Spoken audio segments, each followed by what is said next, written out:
ప్రస్తుత ఆర్థిక సంవత్సరానికి సంబంధించిన పూర్తి స్థాయి బడ్జెట్ను కేంద్ర ఆర్థిక మంత్రి నిర్మలా సీతారామన్ మంగళవారం లోక్సభలో ప్రవేశపెట్టారు.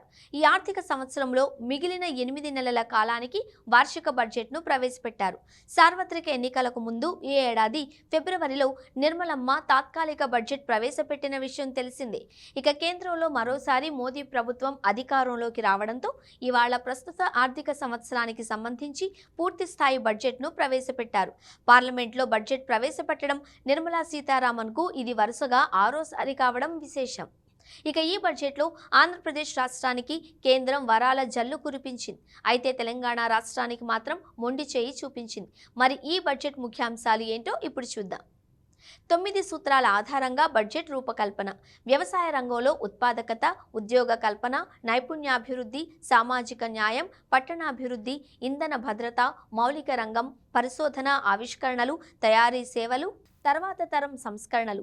ఈ 9 సూత్రాల ఆధారంగా బడ్జెట్ రూపకల్పన. 2024-25 బడ్జెట్ అంచనాలు 48.21 లక్షల కోట్లు. జీడీపీలో 4.9% ఉండనున్న ద్రవ్యలోటు. వ్యవసాయ రంగంలో ఉత్పాదకత, సుస్థిరత సాధన లక్ష్యంగా చర్యలు. ఉద్యోగాల కల్పన, నైపుణ్యాభివృద్ధికి రెండో ప్రాధాన్యం. కూరగాయల ఉత్పత్తికి త్వరలో మెగా క్లస్టర్ల ఏర్పాటు. పప్పు ధాన్యాలు, నూనె గింజల్లో స్వయం సమృద్ధి సాధనకు చర్యలు. సహకార రంగాన్ని సుస్థిరం చేసేందుకు నిర్మాణాత్మక విధానాల రూపకల్పన. వినియోగం ఎక్కువగా ఉన్న ప్రాంతాలకు సమీపంలో కూరగాయల ఉత్పత్తి క్లస్టర్ల ఏర్పాటు. సేకరణ, సరఫరా, నిల్వకు అవసరమైన పెట్టుబడులను అందుబాటులోకి తేవడం లక్ష్యం. దేశీయ విద్యా సంస్థల్లో ఉన్నత విద్య కోసం విద్యార్థులకు 10 లక్షల వరకు రుణాలు ఇచ్చే 5 ఏళ్లలో నైపుణ్యాభివృద్ధి సంస్థల ఏర్పాటు. కొత్త ఉద్యోగాల కల్పనలో తొలి నెల వేతనం ప్రభుత్వం చెల్లిస్తుంది.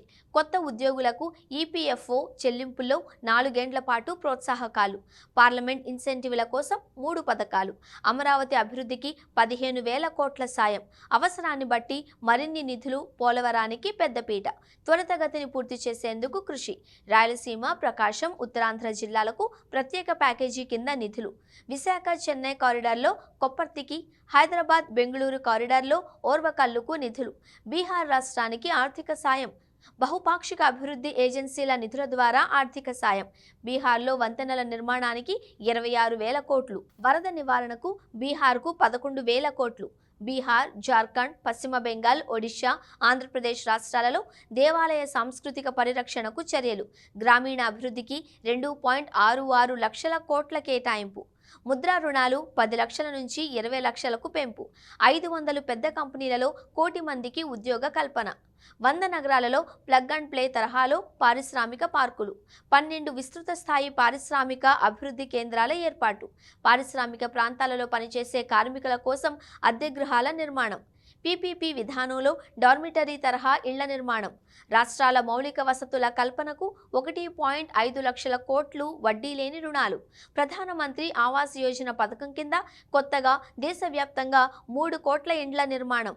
అప్షోర్ మైనింగ్ కోసం కొత్త విధానం. దేశవ్యాప్తంగా అన్ని పంటలకు మద్దతు ధరలు.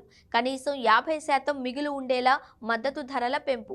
వాతావరణ మార్పులకు అనుగుణంగా కొత్తగా 9 వంగడాల తయారీ. వేరుశెనగ, పొద్దుతిరుగుడు పువ్వుల ఉత్పత్తి పెంపునకు చర్యలు. స్టాంప్ డ్యూటీ పెంచుకునేందుకు రాష్ట్రాలకు అనుమతి. మహిళల ఆస్తుల రిజిస్ట్రేషన్పై స్టాంప్ డ్యూటీ తగ్గింపు.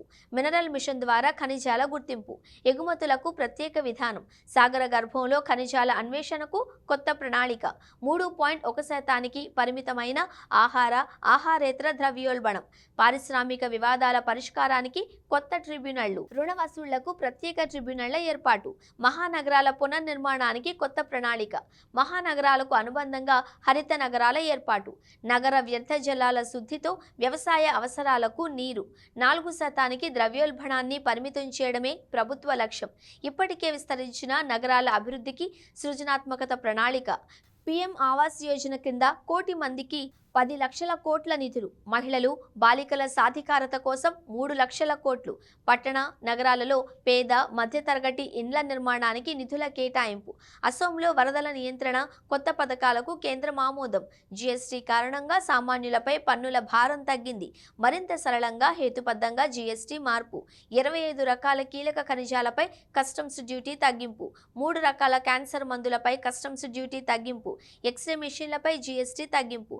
సోలార్ ఉత్పత్తులపై కస్టమ్స్ డ్యూటీ తగ్గింపు, మొబైల్స్ పరికరాలపై బేసిక్ కస్టమ్స్ డ్యూటీ 15% తగ్గింపు, బంగారం, వెండి, ప్లాటినంపై కస్టమ్స్ డ్యూటీ తగ్గింపు, లెదర్ ఉత్పత్తులపై పన్ను శాతం తగ్గింపు.